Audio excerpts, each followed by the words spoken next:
Saya termasuk cukup menyesalkan dengan apa yang ditayangkan di dalam acara Trans 7 itu. Sebuah TV nasional yang semestinya lebih mengedepankan edukasi bahkan kevaliditas dalam kerja-kerja jurnalis. Kalau kita lihat misalkan videonya itu kan video yang diambil kemudian diberikan meme ya, semacam tulisan yang di situ lebih kepada ada muatan menghina, merendahkan.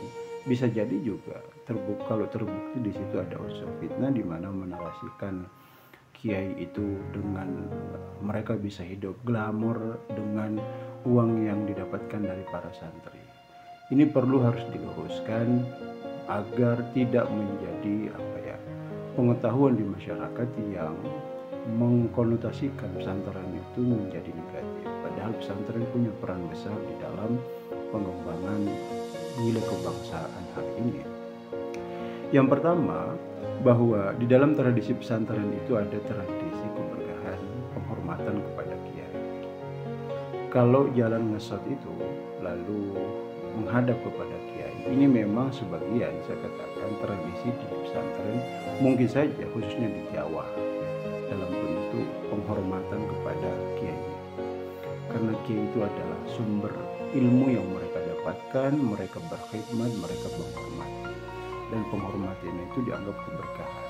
Jadi belajar pesantren itu bukan hanya belajar ilmunya, tapi belajar bagaimana menghormati kiainya.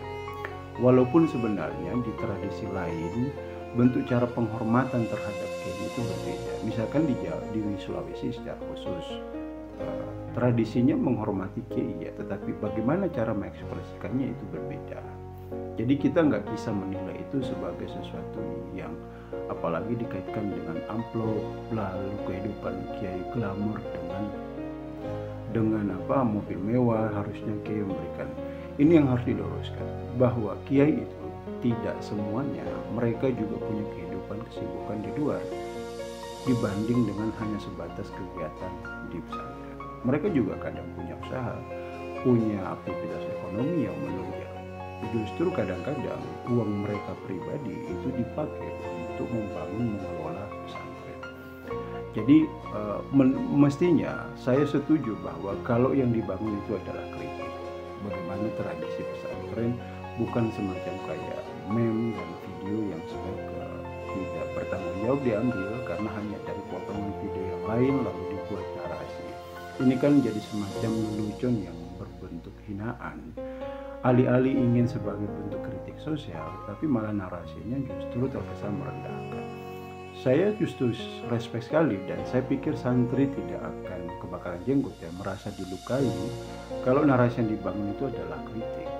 Kalau kritik itu kan ada argumen, ada fakta, ada data, dan itu sebagai masukan untuk lebih evaluasi pengembangan. Dan saya kira santri dan kiai itu akan merespon secara bijak, karena itu bagian dari pendidikan untuk lebih baik ke depannya. Nah karena itu di sini penting juga bahwa kerja-kerja jurnalisme itu sebenarnya harus lebih teliti juga. Sekelas media nasional itu mestinya lebih mengedepankan sensitivitas publik, bukan sekadar bentuk acara sehingga menjadi tontonan yang barangkali menjadi tertawaan bahkan mengundang reaksi. Semoga menjadi